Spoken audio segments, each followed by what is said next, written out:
어머님, 제 신장을 드릴게요. 그 한마디가 내 온 세계를 무너뜨렸습니다. 평생 내가 하찮게 여기고 멸시했던 그 여자가 내 생명줄을 쥐고 있었던 거죠. 당신은 혹시 누군가를 깊이 미워해 본 적이 있으신가요? 그 사람의 숨소리조차 거슬려서 견딜 수 없었던 적이 말입니다. 나는 그랬어요. 며느리 나영이를 볼 때마다 속이 뒤틀렸죠. 하지만 지금 이 순간 그녀의 심장이 내 몸속에서 뛰고 있습니다. 찰칵, 찰칵. 수술실 문이 닫히는 소리가 아직도 귓가에 맴돌아요. 그 문 너머에는 내가 그토록 무시했던 며느리가 누워 있었습니다. 자신의 신장을 떼어내 나에게 주기 위해서 말이죠. 손이 떨렸어요. 온몸이 떨렸습니다. 수치심인지 감사함인지 그 모든 감정이 뒤엉켜 나를 질식시킬 것 같았죠. 해운 그룹의 여왕, 윤정이. 그게 나였습니다. 제게 서열 10위 안에 드는 거대 기업의 수장. 하지만 그날 차가운 병실에서 깨달았죠. 내가 가진 모든 것이 한순간에 무너질 수 있다는 걸. 그리고 내가 가장 하찮게 여긴 사람이 내 생명의 은인이 될 수 있다는 걸. 엄마, 나영이가 유일한 적합자래요. 아들의 그 말이 마치 천둥 소리처럼 들렸습니다. 내 피부치들은 전부 부적합했는데 고아 출신의 그 초라한 여자만이 나를 살릴 수 있었다니. 운명이 이토록 잔인할 수 있을까요? 아니면 이게 신의 응징일까요? 이제부터 들려드릴 이야기는 내가 어떻게 무너졌고 어떻게 구원받았는지에 대한 고백입니다. 그리고 평생 갚을 수 없는 빚을 진 한 여자의 참회록이죠.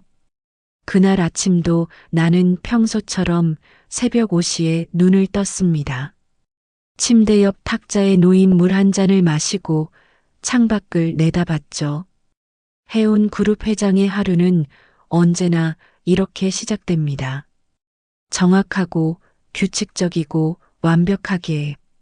거실로 나가니 이미 나영이 부엌에서 뭔가를 하고 있었어요. 그 모습을 보는 순간 가슴이 답답해졌습니다. 왜 저렇게 수수한 차림인지. 우리 집안 며느리라면 좀 더 품위 있게 입어야 하는 거 아닌가요? 어머님, 일찍 일어나셨네요.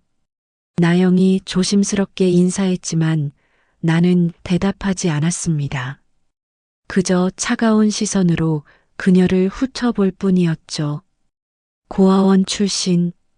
그 사실만으로도 충분히 자격 미달이었어요.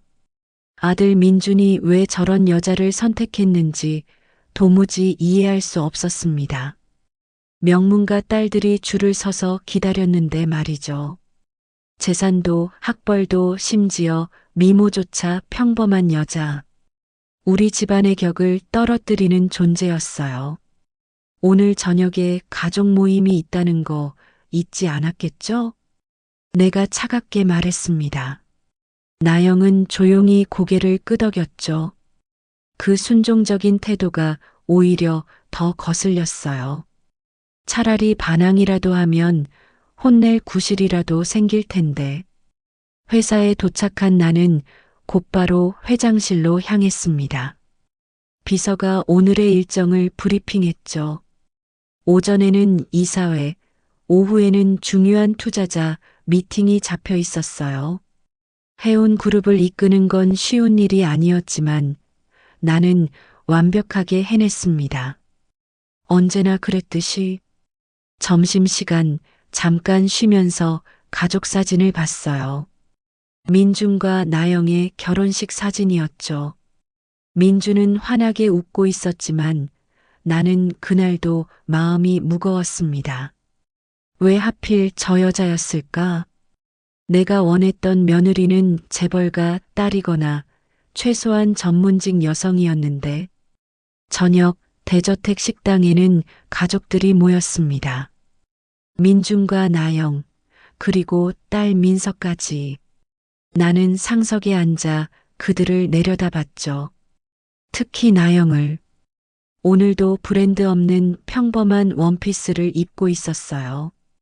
그 초라한 모습이 눈에 거슬려 견딜 수가 없었습니다. 나영 씨, 오늘 입은 옷은 어디서 산 건가요? 동대문에서 샀어요. 순간 식탁이 조용해졌죠. 동대문이라니. 해운 그룹 며느리가 동대문 옷을 입고 다닌다는 게 말이 되나요? 내 목소리는 차가워졌습니다. 우리 집안 사람이 그런 싸구려 옷을 입고 다닌다는 게 창피하지도 않은지. 나영의 얼굴이 살짝 붉어졌지만 여전히 침착했죠. 그녀는 조용히 사과했지만 그 담담한 태도가 나를 더 화나게 했어요. 민준이 불편한 표정을 지었지만 나는 개의치 않았습니다. 며느리 교육은 시어머니의 권리니까요. 하지만 내심 불안했죠. 왜 저 여자는 무너지지 않는 걸까? 내가 아무리 모질게 대해도 꿋꿋이 버티는 모습이 오히려 두려웠습니다. 식사 후 나는 서재로 돌아왔어요. 그런데 이상하게 가슴이 답답했습니다. 최근 들어 자주 그랬죠. 스트레스 때문이라고 생각했어요. 그 여자 때문에 받는 스트레스. 창밖을 보니 나영이 정원에 서 있었습니다. 달빛 아래 그녀의 모습이 외로워 보였어요. 아니, 그보다는 강해 보였죠. 작지만 꺾이지 않는 풀꽃 같았습니다. 그날 밤 이상한 꿈을 꿨습니다. 내가 깊은 우물에 빠져 있었는데 누군가 손을 내밀고 있었어요. 그 손의 주인은 나영이었습니다. 황당한 꿈이었죠. 왜 하필 그녀였을까요? 새벽에 깨어난 나는 식은땀으로 흠뻑 젖어 있었죠. 불길한 예감이 들었지만 그저 악몽이라고 치부했습니다. 그때는 몰랐어요.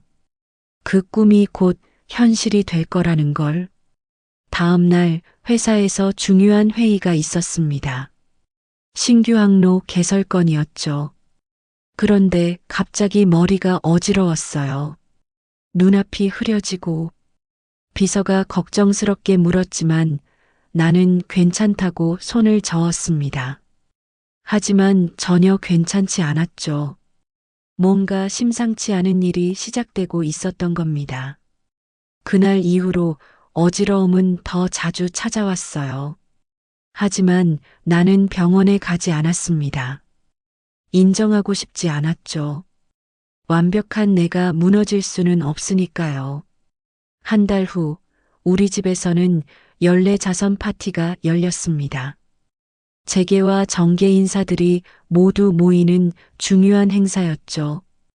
해운 그룹의 위상을 보여주는 자리이기도 했고요. 나는 최고급 브랜드 드레스를 입고 손님들을 맞이했습니다. 모든 것이 완벽해야 했죠. 샴페인의 온도부터 캐비어의 신선도까지 하나도 빠짐없이 체크했어요. 나영도 당연히 참석해야 했습니다. 검은색 심플한 드레스를 입고 나타난 그녀를 보며 나는 속으로 한숨을 쉬었죠. 왜 좀 더 화려하게 입지 못하는 걸까요? 해운 그룹 며느리답지 못한 초라한 모습이었습니다. 나영 씨, 오늘은 중요한 자리니까 실수하지 마세요. 파티가 한창일 때였어요. 유명 정치인의 부인이 나영에게 다가왔죠.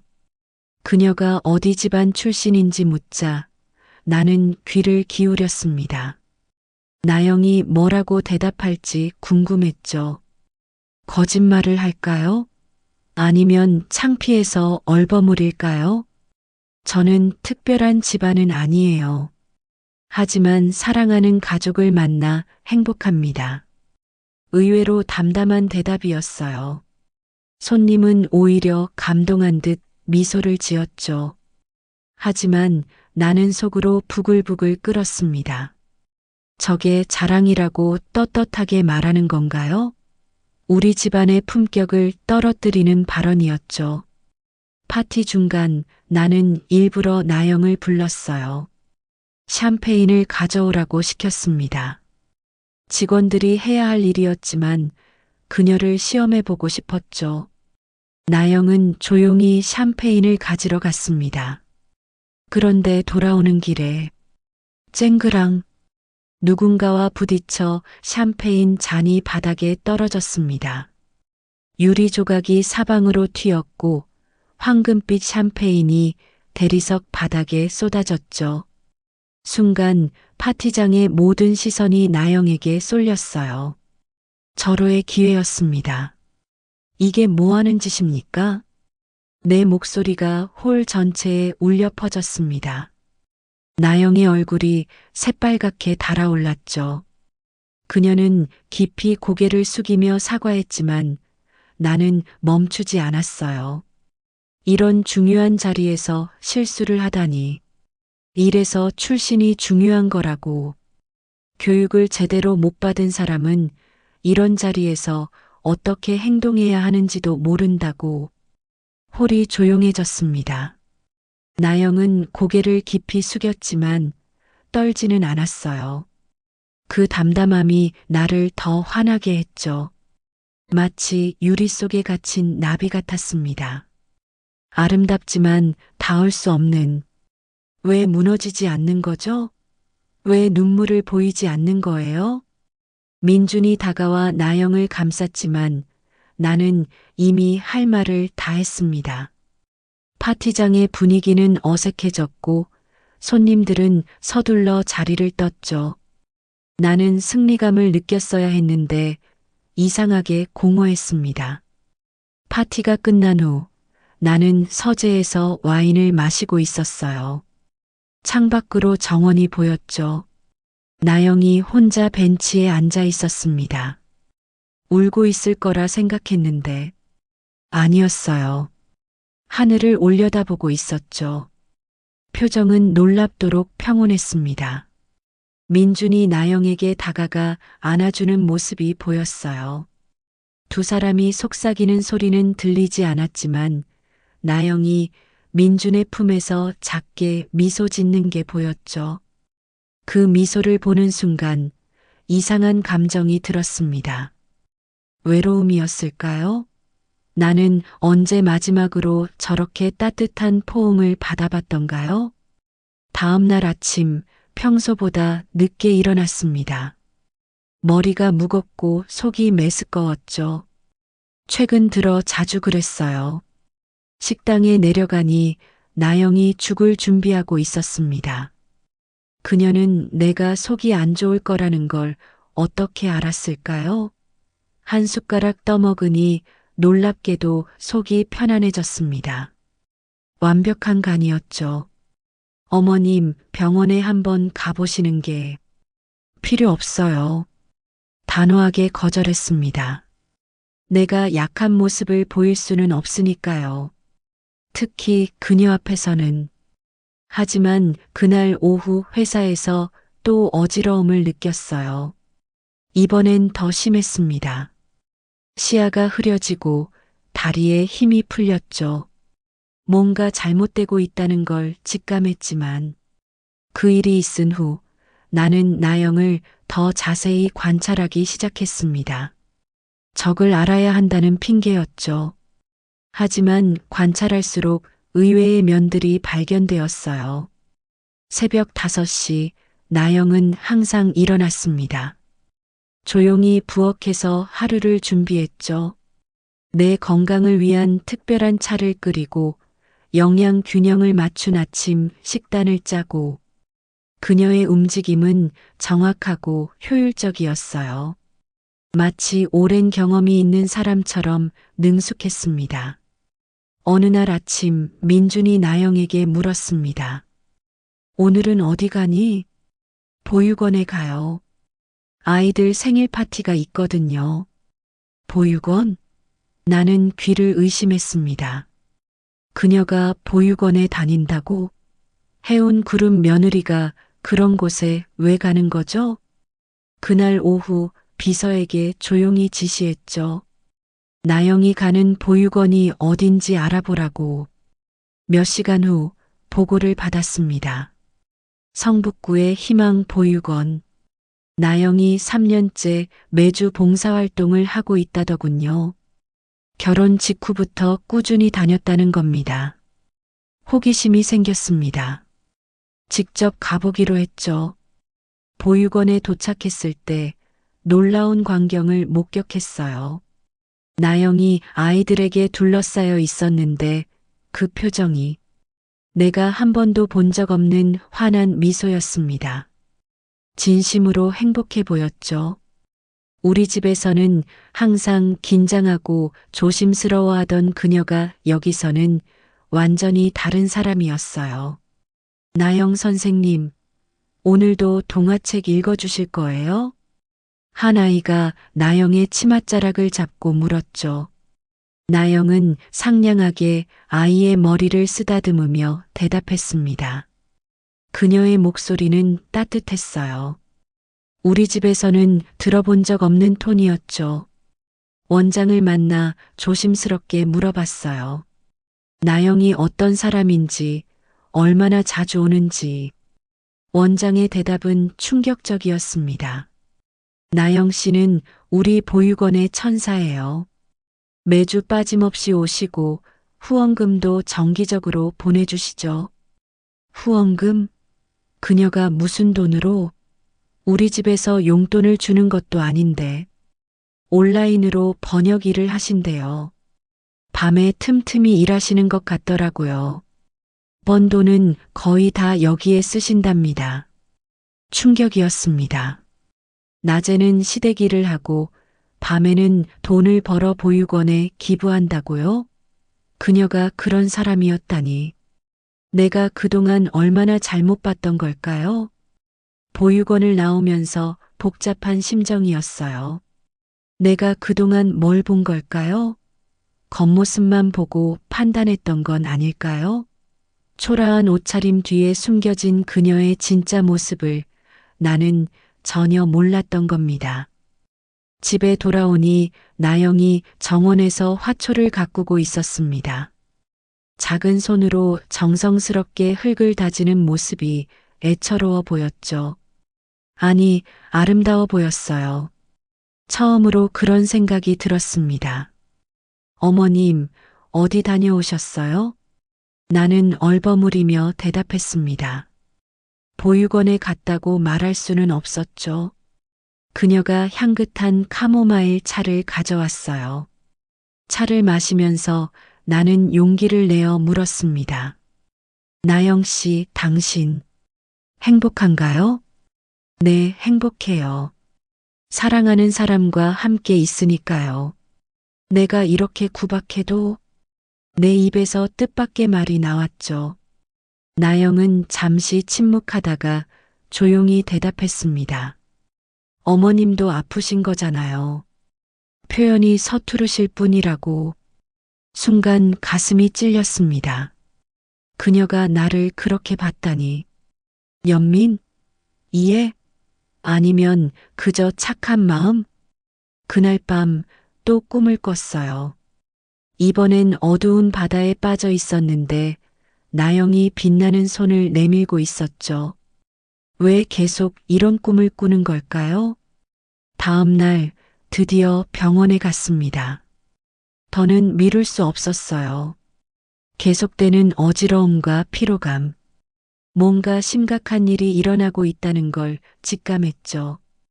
의사는 정밀 검사가 필요하다고 했습니다. 그의 표정이 심상치 않았어요. 검사를 마치고 나오니 나영이 로비에서 기다리고 있었습니다. 민준이 걱정해서 보냈다고 했죠.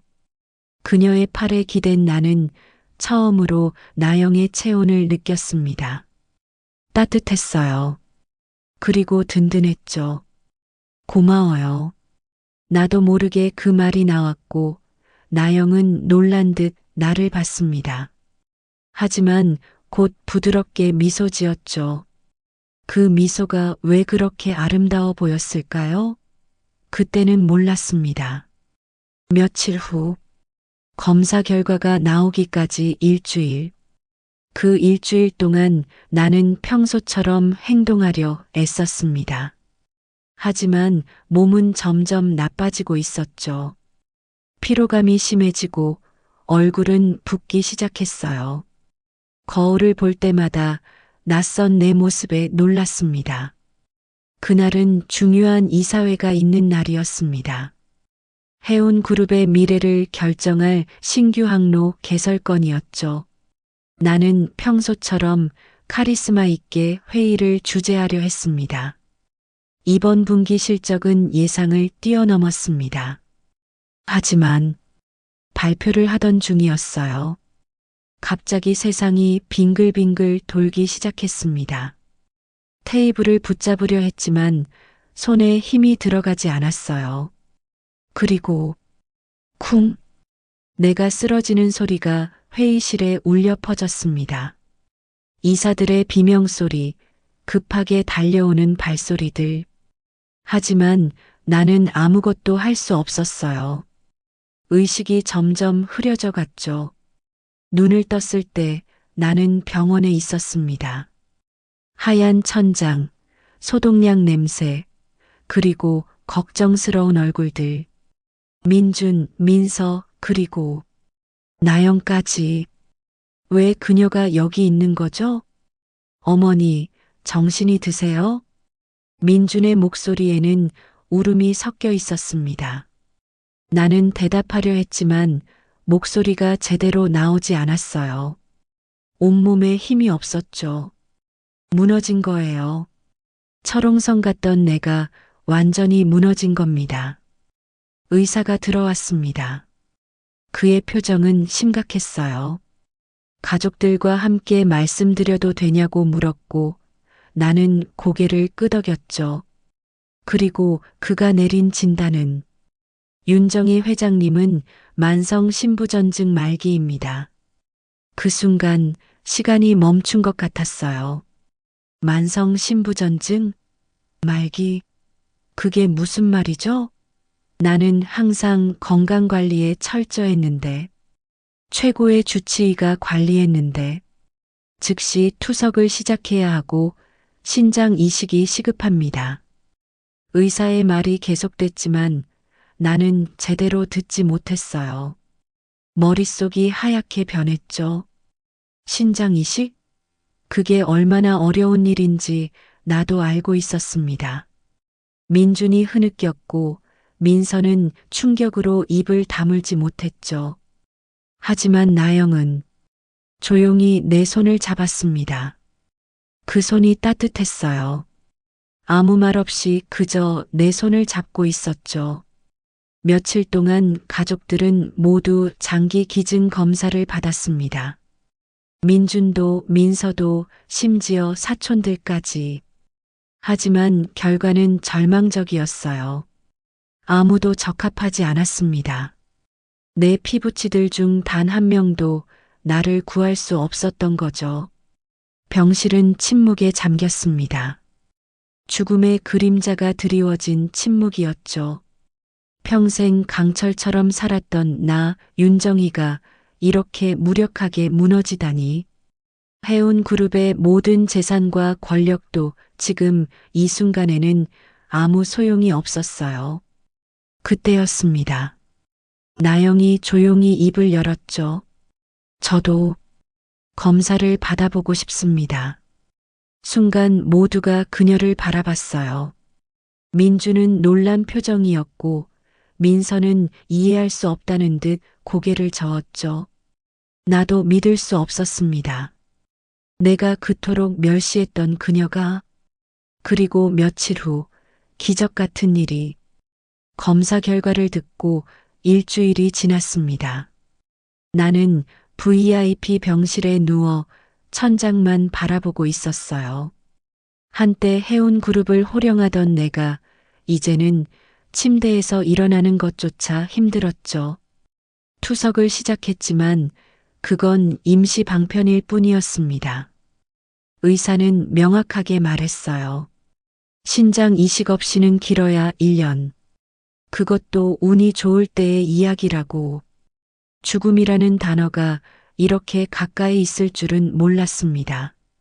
엄마, 오늘은 좀 어때요? 민준이 매일 찾아왔지만 나는 대답할 기운도 없었어요. 그저 고개만 살짝 끄덕일 뿐이었죠. 내 아들이지만 그도 나를 구할 수 없었습니다. HLA 검사 결과 부적합.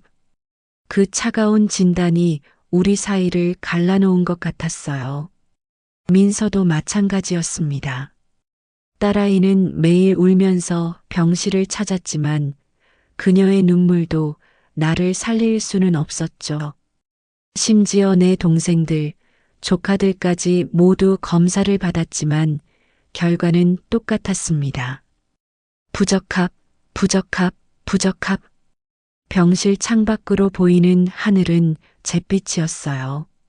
마치 내 인생처럼 평생 쌓아온 모든 것이 한순간에 무의미해졌습니다. 재산, 명예, 권력, 그 어떤 것도 나를 구할 수 없었어요.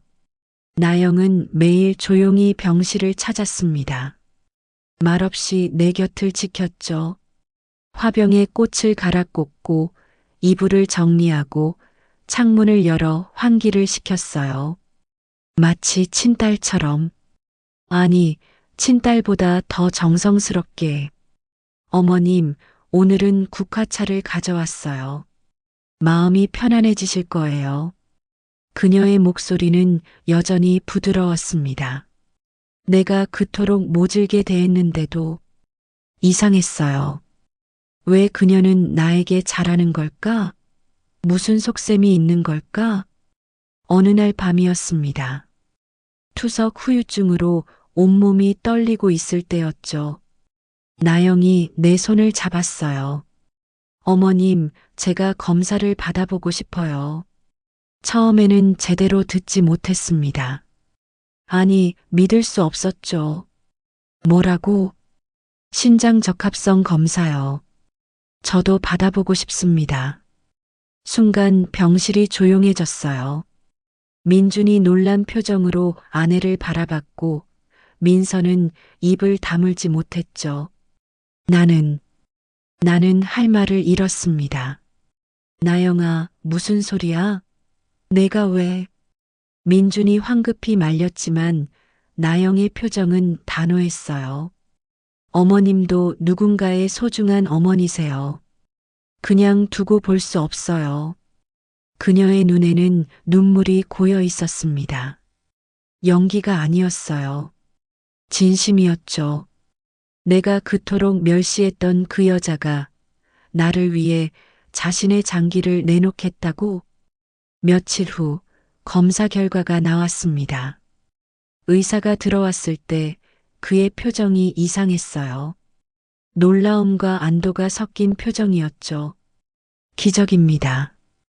이나영 씨가 완벽한 적합자입니다.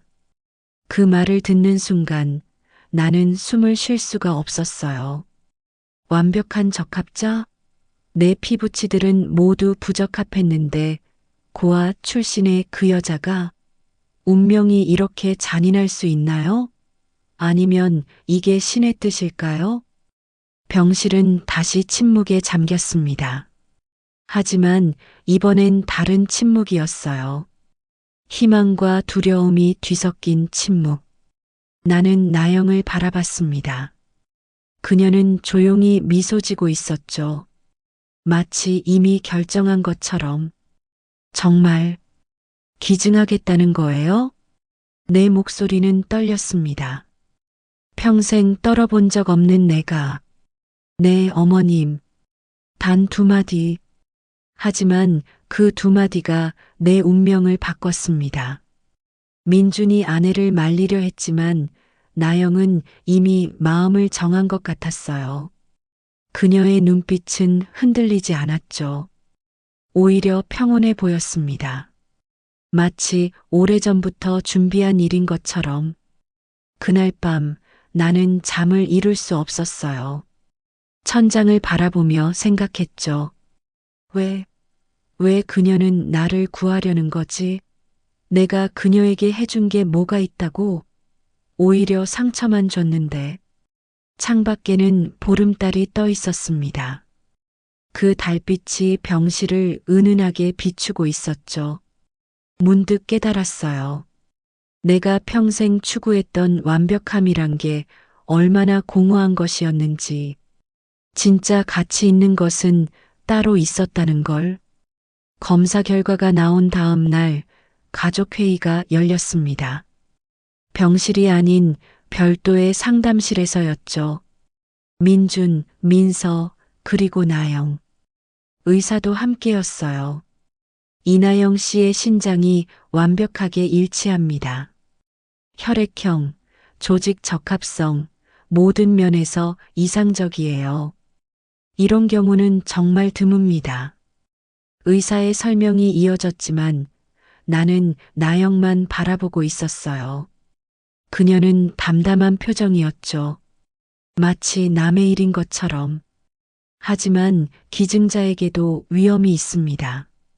수술 후 합병증, 장기적인 건강 문제. 알고 있어요.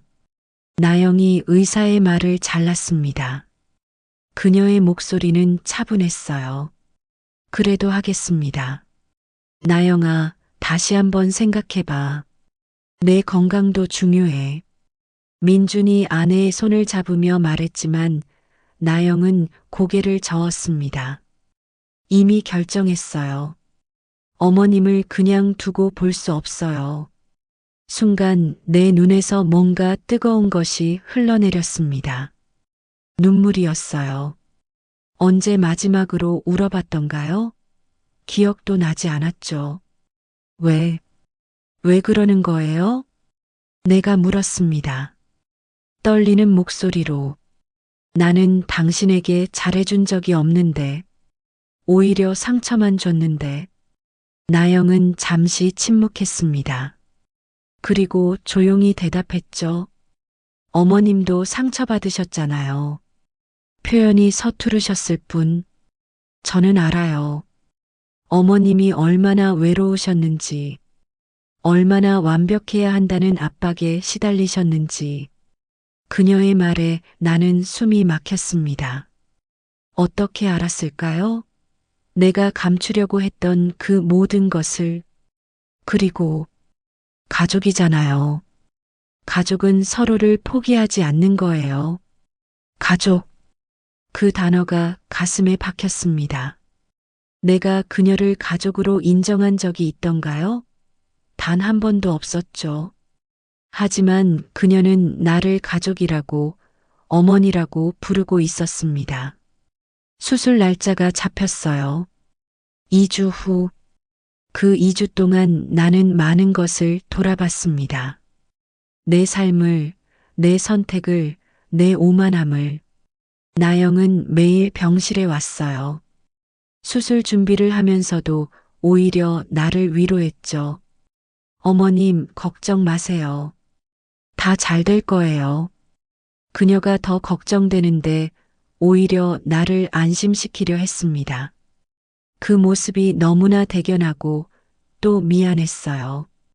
어느 날 나는 용기를 내어 말했습니다. 나영아, 네 어머님, 미안해. 단 2글자였지만 내 인생에서 가장 어려운 말이었어요. 나영은 놀란 표정을 지었다가 이내 환하게 웃었습니다. 괜찮아요, 어머님. 이제 새로 시작하면 되잖아요. 새로 시작하기. 60이 넘은 나이에 가능할까요? 하지만 그녀의 미소를 보니 가능할 것 같았습니다. 수술 전날 밤 나영이 내 손을 잡고 말했어요. 어머님, 제가 한 가지 부탁이 있어요. 뭐든 말해요. 수술 끝나고 건강해지시면 저를 한 번만 안아주세요. 진짜 딸처럼. 그 말에 나는 또 울고 말았습니다. 그녀가 원한 건 그것뿐이었어요. 따뜻한 포옹 한 번. 내가 평생 주지 못했던 것. 지금 안아줄게. 나는 팔을 벌렸고 나영이 조심스럽게 안겼습니다. 따뜻했어요. 그리고 든든했죠. 이게 가족의 온기구나. 이제야 알았습니다. 수술 당일 새벽 병원은 고요했습니다. 나는 수술복을 입고 대기실에 있었어요. 손이 떨렸죠. 죽음이 두려워서가 아니었습니다. 나영이 걱정되어서였어요. 옆 침대에는 나영이 누워 있었습니다. 그녀도 수술복을 입고 있었죠. 얼굴이 창백했지만 미소를 잃지 않았어요. 어머님, 이따 봬요.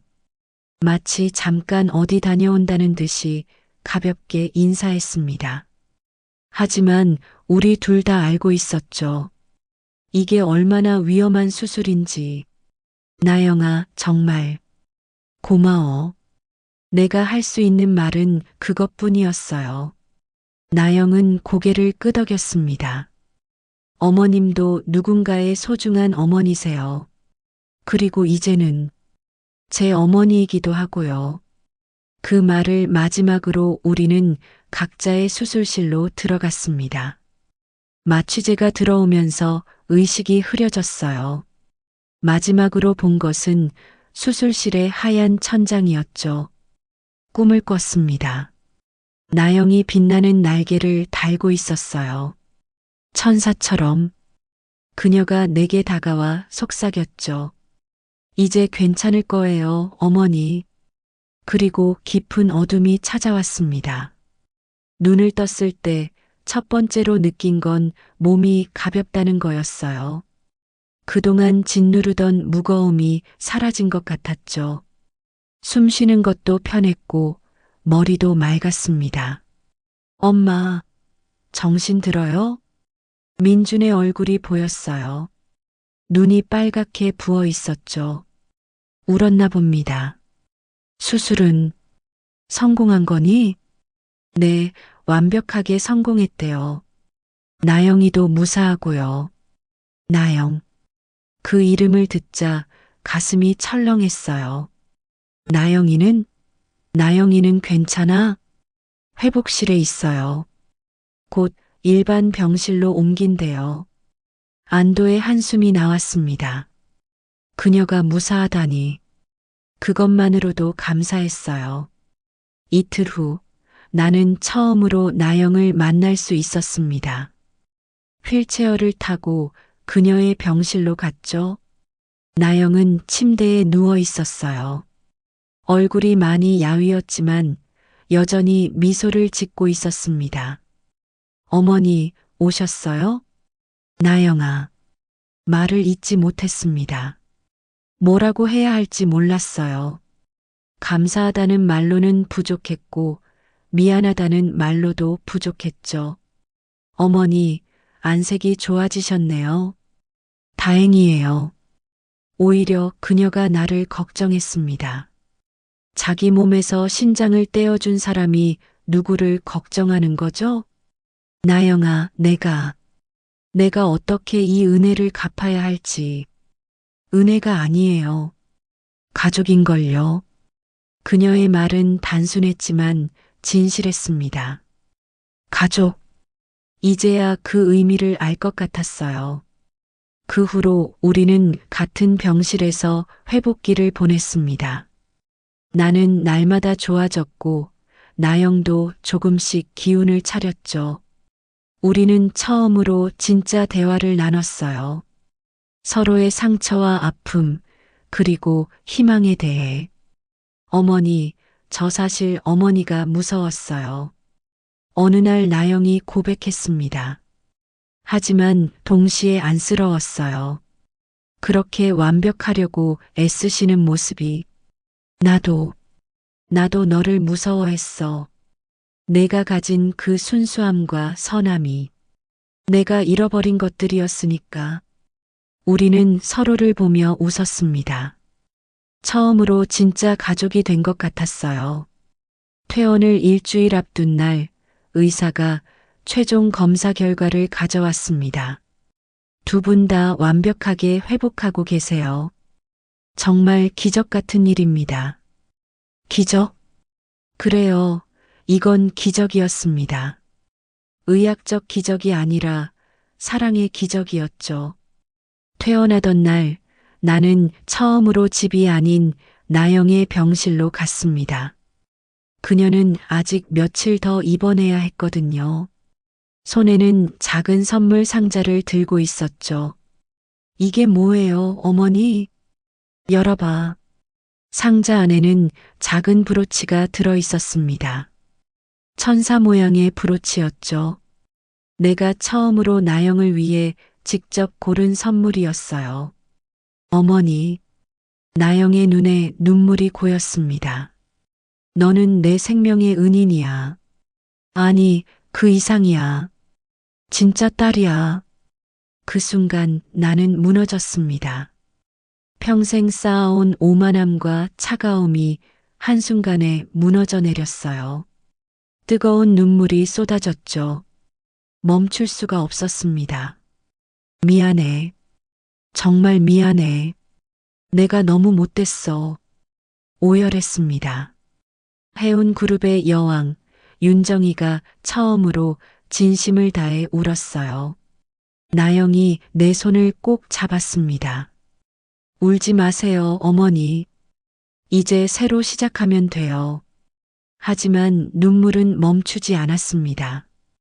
그동안의 모든 후회와 감사가 뒤섞여 쏟아져 나왔죠. 내가 얼마나 어리석었는지, 얼마나 소중한 것을 놓치고 살았는지 깨달았어요.